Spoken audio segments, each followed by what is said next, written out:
Bonjour, je suis ravie d'être avec vous aujourd'hui pour vous donner des conseils sur comment vous libérer du jugement des autres. Alors quand on recherche la validation systématiquement des autres, c'est souvent qu'on manque de confiance, d'estime, d'amour de soi-même. Et c'est ce qui fait qu'on recherche à se rassurer auprès des autres, qu'on demande toujours aux autres leur avis pour finalement nous rassurer. Alors comment faire pour se renforcer, pour éviter ça? Eh ben, je vais vous donner des conseils, comme je vous ai dit, mais qui ont fonctionné pour moi. Parce que je considère, en étant sincère, que ce besoin de validation, d'être aimé par les autres, eh bien, ça nous concerne pour beaucoup. Et donc, c'est pour ça que je vous fais cette vidéo aujourd'hui. Alors, la première chose que vous pouvez faire comme travail, c'est vous demander de qui vous cherchez la validation. Est-ce qu'il s'agit d'obtenir la validation de vos parents, de votre conjoint, de vos amis, de vos collègues? C'est intéressant de savoir. Je vais vous dire 2-3 petites choses pour chacune de ces personnes. Concernant la validation de vos parents, ça n'engage que moi, d'accord? Vous ne l'obtiendrez jamais. Qu'est-ce que j'entends par là? Nos parents n'ont pas forcément été habitués à complimenter, à encourager.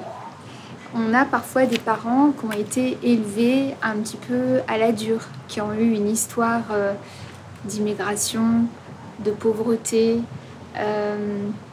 ou de maltraitance parfois. Et en fait, ce ne sont pas des parents qui n'aiment pas leur enfant, mais des parents qui ne savent pas encourager. Alors, il est possible que vous ayez manqué d'attention, d'encouragement, ou simplement que vous ayez mal compris certaines attitudes. Parfois, il y a des personnes qui ont manqué de la présence de leurs parents, qui ont pris ça pour un manque d'amour et qui ont ressenti un manque d'amour, mais en réalité, c'était la mère qui vivait seule et qui était obligée d'aller travailler non-stop pour pouvoir payer le loyer et donner à manger à ses enfants. Vous voyez, il y a des situations comme ça. Alors, la validation de vos parents, eh bien, si vous la cherchez, vous risquez de ne jamais l'obtenir. Il faut en faire son deuil et devenir son propre parent. Je vous expliquerai comment faire dans une seconde partie de cette vidéo. La validation de votre conjoint. Si vous recherchez systématiquement la validation de votre conjoint, j'ai envie de vous dire, posez-vous les bonnes questions. C'est pas très bon signe parce que, en tout cas, mon avis est qu'un conjoint, comme un ami d'ailleurs, enfin les amis en général, sont là pour nous tirer vers le haut, pour nous encourager, pour nous comprendre. Donc en fait, rechercher systématiquement la validation de l'autre, c'est que l'autre ne nous la donne pas. Et dans une vie de couple, je trouve ça dommage. Encore une fois, je vous fais cette vidéo d'une certaine manière en partageant avec vous ce qui a fonctionné pour moi et en vous partageant évidemment une partie de mon expérience. La validation de vos collègues, eh bien, vos collègues ne sont pas des amis. Vos collègues restent des collègues. Voilà, donc même si vous vous trouvez sympa, sachez que un jour ou l'autre, vos collègues resteront des collègues. Alors, il n'y a pas de validation pour vous rassurer à avoir. Il y a une hiérarchie, des rôles, une répartition des tâches probablement, mais c'est pas de ça dont on parle dans la vidéo. Quant à la validation de vos amis, là, c'est un petit peu comme avec le conjoint. Les amis, c'est fait pour être là, pour vous épauler, pour vous écouter, pour vous soutenir, pour partager les bons moments aussi. Et aussi pour être heureux pour vous lorsque vous réussissez, vous encourager lorsque vous êtes fatigué ou lorsque vous essuyez un revers. Les amis sont là pour vous tirer vers le haut également, et c'est ce que je vous souhaite. On a peu d'amis, enfin en tout cas c'est ce que je pense, mais voilà, peut-être que vous en avez beaucoup. Moi, il me semble que les vrais amis, ceux qui durent et ceux qu'on aime véritablement, sont pas si nombreux que ça. Alors peut-être aussi que vous cherchez la validation de la terre entière, et ça, c'est pas possible non plus. On ne peut pas plaire à tout le monde, c'est un fait. Vous voyez, je pense à Tony Robbins, qui est le conférencier, the king, quoi. Pour moi, c'est the best, il n'y a pas plus élevé. Même Tony Robbins, tout le monde ne l'aime pas. Il y a des personnes, il a ses détracteurs. Donc en fait, vous ne pouvez pas plaire à tout le monde. Il y aura toujours quelqu'un pour vous critiquer. Et là, il faut faire un travail de recul sur les critiques. Les critiques, vous savez, les personnes qui critiquent le plus sont les personnes qui se critiquent elles-mêmes. Quelqu'un qui dit « mais t'as vu comment elle est grosse ? Oh là là !» Eh bien, c'est une personne qui a un problème avec son propre poids. Faut que vous sachiez que les personnes qui passent leur temps à critiquer les autres, ce sont des personnes qui souvent sont malheureuses ou passent une mauvaise journée. Ça, c'est une astuce que je vous donne. Dites-vous que quand quelqu'un critique, elle a passé une mauvaise journée, vous allez voir, ça va tout de suite baisser le pouvoir de la critique. Si vous considérez que cette critique est un peu plus comme un avis, dites-vous que cette personne a le droit d'avoir son avis, mais que ce n'est que son avis à elle et que ça ne vous définit pas. Vous voyez, c'est intéressant, n'est-ce pas, de partir de ce principe-là. La vie de l'autre ne me définit pas. Et le plus important, c'est mon propre avis. Donc voilà, je voulais vous donner ce genre de petites astuces qui vont vous renforcer au fur et à mesure que vous allez les intégrer. Alors maintenant, je vais vous donner des conseils pour vous renforcer. Alors, pour vous renforcer, le premier conseil que je vous donne, c'est de vous complimenter. Il n'y a rien de plus fort que le compliment qu'on se fait à soi-même pour augmenter votre estime, votre confiance et votre amour de vous-même. Alors, comment faire pour se complimenter ? C'est très simple. Vous prenez une feuille, vous notez toutes les autocritiques que vous vous adressez du matin au soir. En commençant par « j'ai une sale tête »,« mais quelle nouille, j'ai oublié ça »,« je suis bête »,« je suis con »,« je suis nulle »,« je suis ceci, je suis cela »,« j'ai pas la bonne taille, je suis trop grosse », enfin bref. Et vous écrivez l'inverse. Alors si vous vous dites j'ai pas le don pour l'écriture, je sais pas écrire, eh bien vous allez écrire le contraire, c'est-à-dire j'ai un formidable don, j'ai le sens de l'humour et les gens qui me lisent aiment ce que j'écris. Par exemple, si vous vous dites je n'ai pas la bonne taille, je suis trop petite, je peux pas mettre de jupe, vous dites absolument pas, en fait tu as une taille formidable, tu es exactement belle comme tu es et tu peux porter tout ce que tu veux parce que tout te va à ravir. Voilà, par exemple. En fait, il faut ne pas hésiter, étant donné que c'est vos propres compliments, de l'écrire. Et puis, petit à petit, ces phrases, vous allez en faire comme des mantras. Je suis belle, je suis formidable, je suis digne d'amour, je suis extraordinaire, je mérite, je suis douée. J'aime cette phrase, je suis douée. Et vous allez les noter sur des post-it. Et ces post-it, vous allez les mettre partout chez vous. Alors sur votre bureau, votre porte de frigo, votre porte d'entrée, sur votre table peut-être, sur votre table de nuit.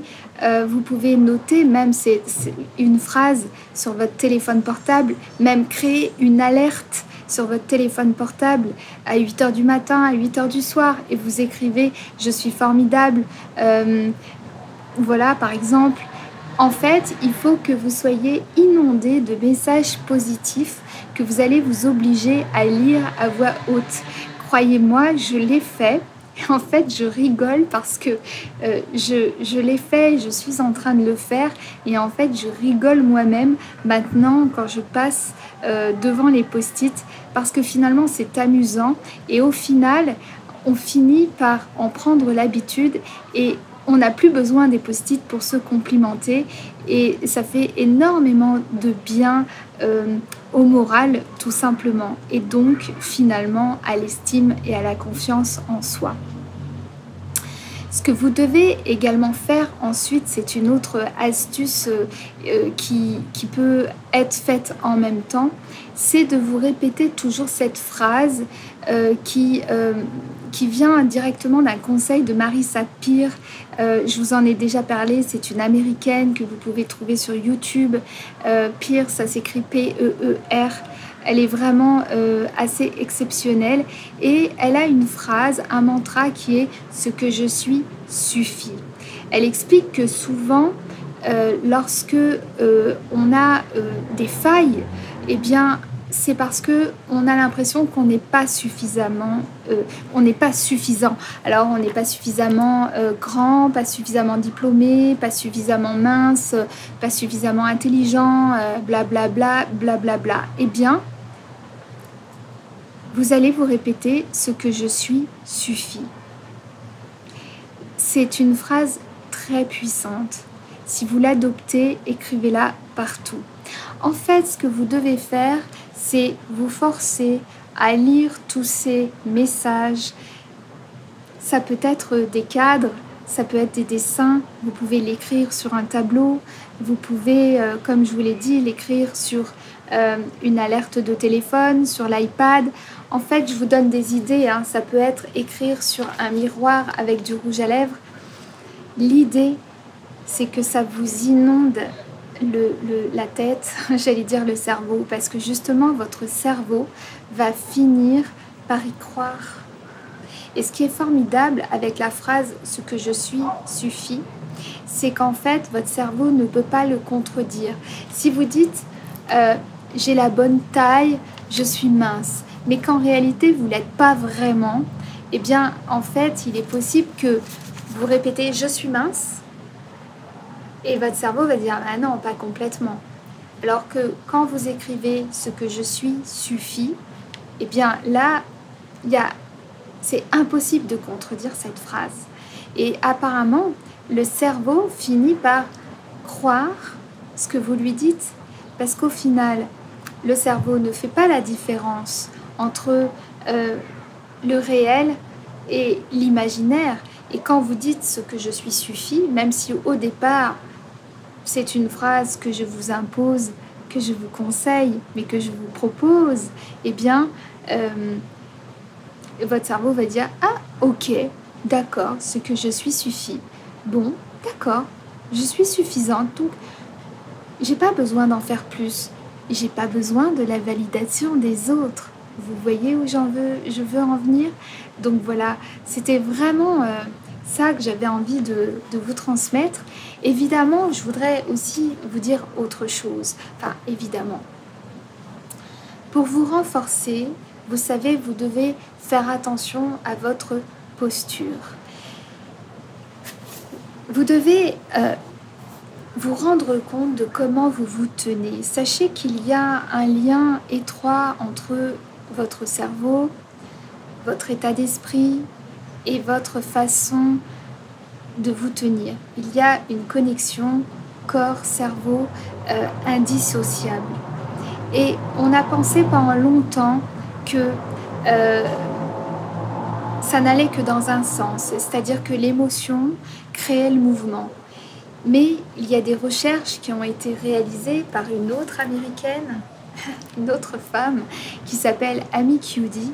Et cette femme a prouvé de manière scientifique que la posture avait une influence sur le mental, sur l'état d'esprit.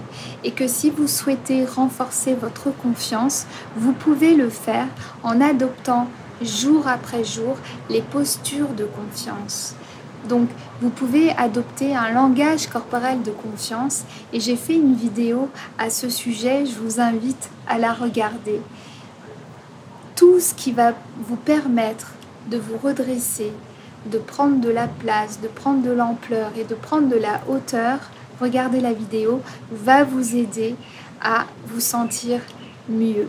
Alors voilà, j'avais envie de vous donner tous ces conseils que je trouve très bénéfiques, qui fonctionnent.